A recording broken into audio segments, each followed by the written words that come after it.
अमरावती इथं काही दिवसांपूर्वी एका परीक्षा सेंटरवर जलसंधारण विभागाच्या पेपर दरम्यान कर्तव्यावर असलेल्या एका अधिकाऱ्याने एका विद्यार्थ्याला कॉपी पुरवल्याचा धक्कादायक प्रकार समोर आला होता। या प्रकरणी संबंधित व्यक्तीवर कठोर कारवाई करून मृद आणि जलसंधारण विभागाची परीक्षा पुन्हा घेण्याची मागणी विद्यार्थ्यांनी केली आहे। यावेळी विद्यार्थ्यांनी जिल्हाधिकारी कार्यालयाबाहेर जोरदार घोषणाबाजी केली।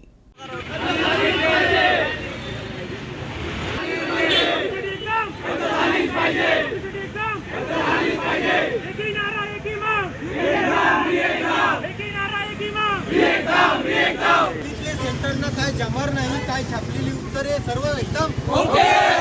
मुलांच्या शिक्षणाचा स्तर उंचावत आहे, प्रत्येक पेपर लीक होत आहे, बाकी सर्व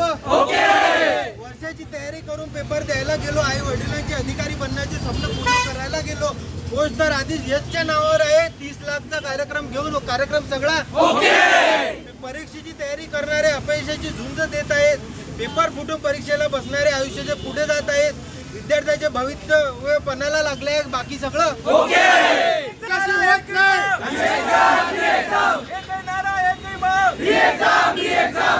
अशी कशी होत नाही,